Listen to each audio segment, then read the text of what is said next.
Bon mardi les pirates, c'est l'été, on se régale, il fait bon, mais, on est quand même des personnes sérieuses personnes sérieuses, parce qu'on apprend effectivement à récupérer son conjoint. Oui, oui, ça s'apprend, hein, les relations humaines, ça s'apprend, les relations de couple, ça s'apprend, gérer une crise existentielle, ça s'apprend, gérer la phase 3 du couple, la phase d'exploration, ça s'apprend, et vous êtes là, hein, avec le catalogue des 130 formations. Tout s'apprend et vous allez vous régaler évidemment chaque semaine d'apprendre des choses qui vous permettent de progresser de façon importante. Alors aujourd'hui, on va laisser un peu réfléchir ce que vous avez appris cette semaine. Vous avez appris à répondre à toutes les questions quand votre conjoint vous provoque, quand votre conjoint vous dit que vous n'êtes pas bien, qu'il ne reviendra pas, etc. Vous avez appris cette semaine à répondre à toutes les questions que vous avez pu avoir. Vous avez la formation qui est en descriptif de cette vidéo dans le catalogue des 130 personnes. Aujourd'hui, on va parler de pensée. On va parler de pensée inutile. Parce que quand votre conjoint vous pose des questions ou que vous fait des affirmations qui vous perturbent, vous aurez certainement des pensées inutiles, des pensées négatives et des pensées nuisibles qui vont envahir votre esprit. Pourquoi elle me dit ça? Pourquoi elle fait ça? Quand vous traversez cette période difficile, vous aurez finalement des pensées qui vont même vous faire douter de vous-même, de votre avenir, de votre relation.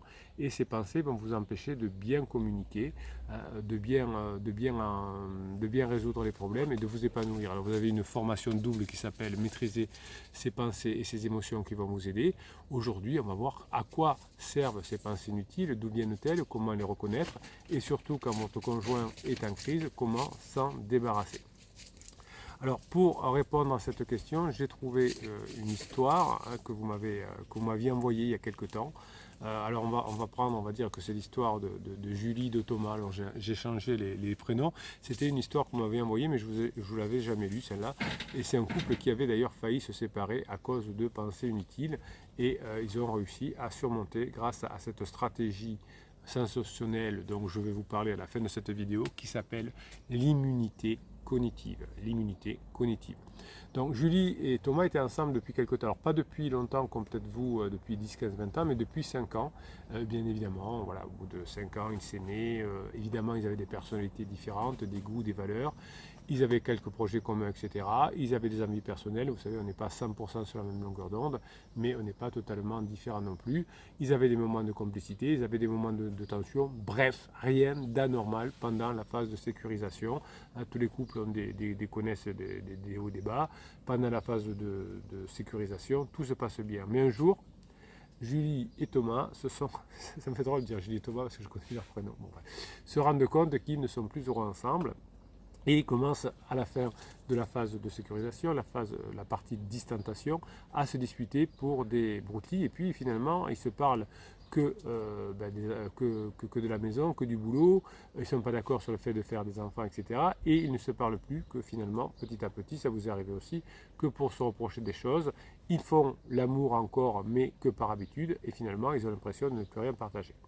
Et donc, ils se demandent tout d'un coup qu'est-ce qui nous arrive, voilà, qu'est-ce qui nous arrive, est-ce que nous nous aimons encore, est-ce que nous sommes faits l'un pour l'autre, est-ce que nous devons nous séparer. Vous savez, ces questions que vous êtes posées aussi pendant la phase de sécurisation. Aujourd'hui, vous avez envie de récupérer votre conjoint, mais la plupart des pirates me disent, j'avoue que pendant la phase de sécurisation, moi aussi, je me suis demandé si on n'allait pas se séparer. Et vous avez raison, parce que ces questions sont légitimes. Et donc, c'était le signe que Julie et que Thomas étaient envahis eux aussi de pensées inutiles, des pensées négatives, des pensées qui leur empêchaient de voir la réalité telle qu'elle est, parce que ces pensées qui nous aveuglent font très mal. Donc ces pensées qui sont inutiles nous empêchent de voir la réalité telle qu'elle est, et ce sont des pensées qui généralement nous font faire des bêtises parce qu'elles nous influencent négativement, et ce sont des pensées qui nous rendent malheureux. Alors quelles sont ces idées, ces pensées inutiles qu'ont eu Julie et Thomas? J'ai bien dit les prénoms, enfin, les faux prénoms.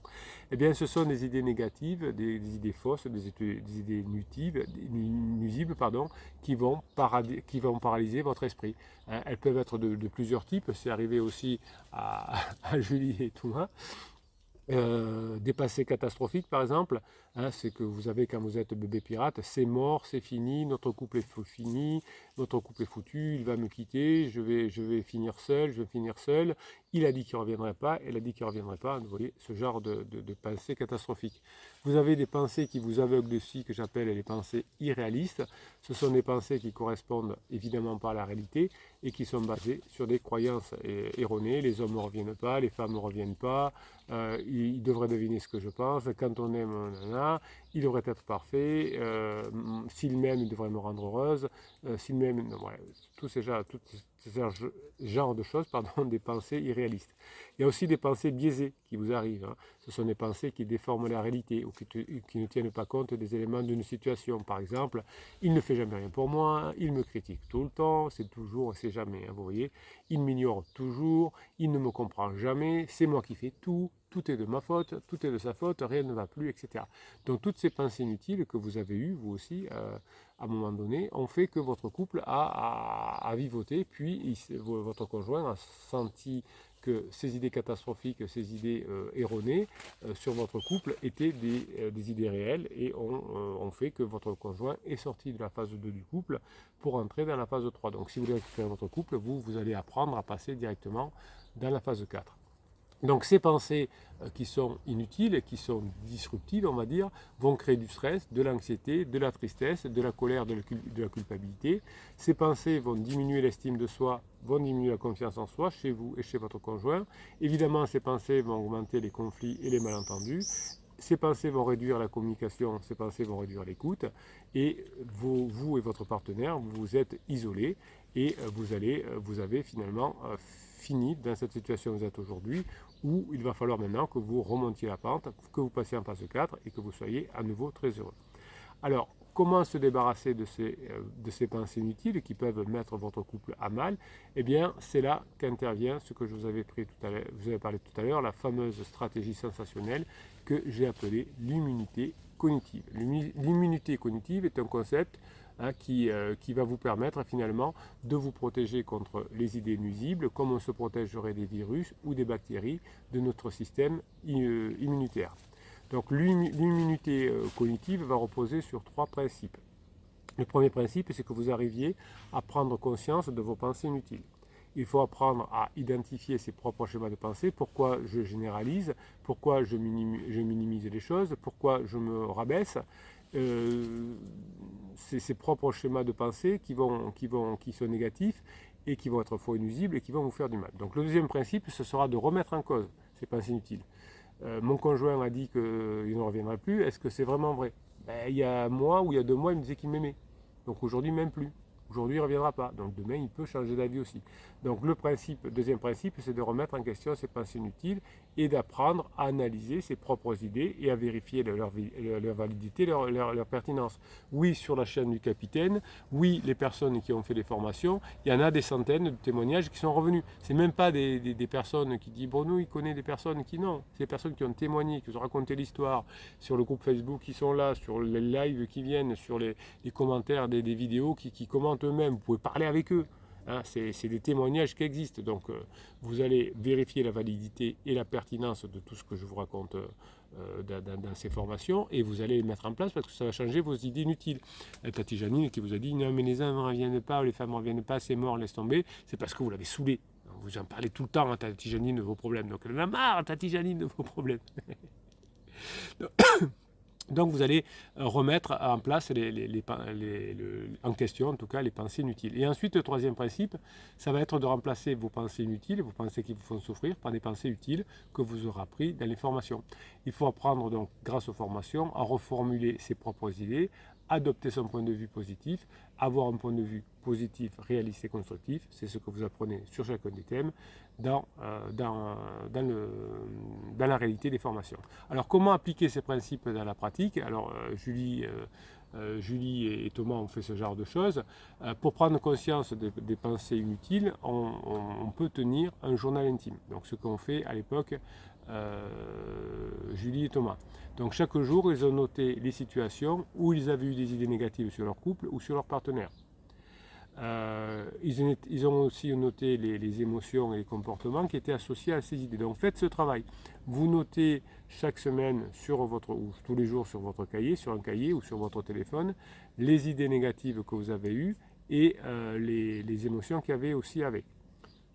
Donc pour remettre en question vos pensées inutiles, vous faites comme Julie et Thomas. vous utilisez la technique que j'appelle la technique de questionnement socratique. Il s'agit de se poser une série de questions qui vont tester la logique et la véracité de ces idées. Par exemple, est-ce que cette idée est vraie? Est-ce qu'elle est fondée sur des faits ou est-ce qu'elle est faite sur des suppositions? Les hommes ne reviennent jamais. Supposition. Les femmes ne reviennent jamais. Supposition. Il y a des personnes qui reviennent, des hommes et des femmes, à condition de faire ce qu'il faut, de recréer cette dopamine et répondre à nouveau aux besoins de son conjoint pour qu'il revienne. On ne dit pas que les hommes reviennent ou ne reviennent pas, ou les femmes reviennent ou ne reviennent pas. Ils reviennent si, dans leur couple, ils vont retrouver les besoins qu'ils avaient perdus. Quand ils sont dans leur couple, ils vont avoir plus de dopamine que de cortisol. Quand vous avez fini votre phase de sécurité, votre phase de distanciation, vous aviez dans votre couple beaucoup plus de cortisol, le travail, les enfants, tout ça. Et puis on a trouvé un petit chou, un pansement qui lui a donné de la dopamine, qui elle a donné de la dopamine parce qu'elle en avait aussi besoin. Ce n'est qu'un pansement, ça ira pas loin. Mais n'empêche, c'est ce qui s'est passé. Et bien maintenant, vous allez apprendre dans les formations à changer vos pensées inutiles en disant oui, les hommes ne reviennent pas, etc. Il m'a trahi, il m'a trompé, par je recrée des besoins chez mon conjoint et je retrouve mon couple. Donc, questionnement socratique, donc est-ce que ces idées sont fondées sur des faits ou sur des suppositions? Est-ce que ces idées sont cohérentes avec la réalité ou pas? Et est-ce que cette idée est utile pour moi pour récupérer mon compte ou nuisible? Est-ce que c'est l'idée de dire oui, tiens, pansement sûrement que c'est quelqu'un de bien? C'est inutile. Donc vous allez remplacer les pensées inutiles par des pensées utiles et vous allez faire ce que j'appelle une restructuration cognitive. Il s'agit dans la restructuration cognitive de changer ces idées en un langage, ce que je vous apprends à faire dans les formations, plus positif, plus réaliste et plus constructif. Dans la formation de cette semaine, vous apprendrez à répondre à votre question avec un langage positif, réaliste et constructif. Au lieu de vous dire dans votre tête, notre couple est foutu, il a dit qu'il ne reviendrait jamais, vous direz, ouais, notre couple traverse une crise, comme tous les couples, il y a des hauts et des bas, eh bien, on va trouver les remèdes, je vais me former, je vais apprendre comment gérer une crise existentielle, comment répondre correctement à mon conjoint, c'est la formation de cette semaine, et puis ça va bien se passer. Au lieu de dire il ne fait jamais rien pour moi, de toute façon il en fait que pour son pansement, dire eh bien, effectivement pour l'instant comme je n'ai pas assez répondu à ses besoins, eh bien il va se distraire avec pansement et je sais que ça ne viendra jamais. Jamais que ça ne durera pas longtemps. Pourquoi j'ai dit jamais? Pourquoi j'ai dit jamais? En tout cas, ça ne durera pas longtemps. La relation pansement ne dure pas longtemps si vous faites ce qu'il faut et si vous mettez en place, évidemment, ce que vous apprenez dans les formations. Donc, dans les techniques qu'avaient appris Julie et Thomas, ça leur a permis de se débarrasser progressivement des pensées inutiles. Et là, ils l'ont fait tous les deux, mais il suffit que vous le fassiez. Déjà, vous aurez une vision beaucoup plus claire et plus objective de la relation de couple. Et vous savez que vous traversez une crise ou nette, comme vous voulez, et vous allez vous en sortir. Pour Julie et Thomas, comme des milliers de pirates, ils ont ainsi renoué le dialogue, la complicité entre eux. Et évidemment, au bout d'un moment, ils ont recréé de la dopamine. Ils se sont retrouvés, ils ont pris du plaisir à être ensemble. Ils ont beaucoup fait l'amour, ils ont eu beaucoup d'ocytocine qui se fait au moment du toucher. Quand on touche le bébé, notamment, on a beaucoup d'ocytocine. Donc, quand vous vous touchez beaucoup, quand vous faites l'amour, etc., vous aurez beaucoup de cette ocytocine. Donc, les pensées inutiles dans le couple peuvent faire très mal. Et grâce à l'immunité cognitive, vous allez vous en débarrasser et vous verrez qu'au fur et à mesure des formations, vous pourrez vous améliorer et vous améliorer votre relation amoureuse. Ce que vous aimez bien que je fasse aussi, c'est d'aller vous lire des messages qui sont en commentaire de cette vidéo ou en descriptif du groupe Facebook. Si vous voulez trouver le groupe Facebook, vous allez en descriptif de cette vidéo et sous le catalogue des 130 formations, vous avez évidemment le groupe Facebook et vous avez aussi le canal Telegram. Allez, on va aller faire un petit tour du côté de vos commentaires. Je vais répondre à vos réponses. C'est bon ça. Allez, on y va. Blue Ghost. Hello la team. Et à notre capitaine Coach. Voilà, capitaine Coach, c'est joli aussi. Vous savez, c'est vous qui m'avez nommé capitaine des pirates, donc je l'assume, mais c'est vous qui l'avez. Capitaine. Ça me plaît bien de toute façon. Je souhaitais apporter du soutien à la team car je sors d'un down très profond de mon côté. mais je n'ai rien laissé paraître à ma criseuse en phase plateau, c'est long, on ne lâche rien. Alors oui, la phase plateau, hein, c'est le moment où on est sorti de la phase d'alarme, c'est moins désagréable, mais il y a des ups, il y a des downs, et nous, pirates, hein, vous pirates, vous traversez le désert pendant la phase plateau parce que vous dites je fais beaucoup d'efforts, ça va mieux, tout le monde me dit que ça va mieux, mais ça avance pas tellement avec mon conjoint, je commence à me lasser, hein, comme la traversée du désert dans la Bible où Moïse avait pris des esclaves, leur fait traverser le désert pour qu'ils soient des hommes libres, mais c'était comme vous, c'est long quand même, hein, c'est long. Je disais, qu'on va vraiment y arriver Moïse. Donc Blue Ghost vient vous aider à traverser cette traversée du désert. Alors petite anecdote, hier j'ai passé maintenant un très bon moment avec ma criseuse et malgré cela, je ne la reconnais pas non plus dans ces bons moments, ils sont vraiment déconnectés. Oui, il n'y a plus de lien entre le striatum et le préfrontal. De temps en temps, il se lie, de temps en temps, non, parce qu'il y a toute cette partie du cerveau qui est en train de maturer pendant une crise existentielle. Je rappelle qu'il y a 3 crises existentielles, la crise d'adolescence, la crise d'adulte, qu'on appelle la crise de la trentaine, et la crise ultérieure, qu'on appelle aussi la crise de la quarantaine. Vous avez toutes les formations pour vous aider à passer ces formations-là. C'est incroyable qu'ils sont les mêmes. C'est vraiment une autre personne. Suivez les conseils de Bruno. Depuis bientôt 10 mois après la crise, 10 mois après, grâce à Bruno, la criseuse est encore à la maison. Bisous du matin. Toujours dodo dans le lit conjugal. Vous voyez que se former, ça permet de passer la crise dans des moments moins désagréables que si on s'est pris la tête, que si on a fait beaucoup de propulsion, qu'on a suivi le psy de quartier qui disait mettez-la dehors, mettez un ultimatum, qu'on a suivi notre coach qui disait faites une incidence radio, faites-lui une lettre magique ou faites un film, moi je te suis. Là, vous voyez que la crise se passe, c'est lourd évidemment, mais voilà, on est à la maison, on se fait des bisous, on dort ensemble. J'esquive les moments de il faut qu'on parle. En tant que manager, oui, alors donc votre conjoint de temps en temps prend un coup de pression de pansement, dire mais là tu vas parler à ton mari, gna gna. Donc ça veut dire qu'ils se prennent entre eux la tête, et quand il arrive dit mais là il faut qu'on parle, ça veut dire souvent qu'ils se sont pris la tête entre pansement et criseux. Donc là vous direz écoutez avec plaisir, mais on ne va pas en parler là, tu sais que si on veut en parler, on le fera sereinement, on se fera un petit resto, on en parlera. Et là ça coupe court et donc on se retourne contre pansement. Oui, tu as dit, oui, j'ai dit, mais on le fera, mais tu me prends la tête, maintenant, laisse-moi tranquille. Vous voyez, hop, y aller. Oui, si vous avez fait la relation entre pansement et criseux, vous savez exactement ce qui se passe entre pansement et criseux. Et ça fait du bien, ça fait du bien. Parce que on s'imagine qu'entre pansement et criseux, c'est merveilleux, c'est tout pourri la relation. Au début, ça va, on passe des bons moments, et puis il y a tellement de culpabilité, et puis non, ça ne peut pas marcher, on n'a pas fait le deuil de la relation précédente. Vous vous formez, vous faites en sorte que la relation ne se termine pas, donc il ne peut pas y avoir de deuil. Le deuil se fait après la fin de la relation, donc ça ne peut pas fonctionner. Donc en tant que manager, j'ai toujours appliqué en cas de crise, restez calme. Il a raison, Blue.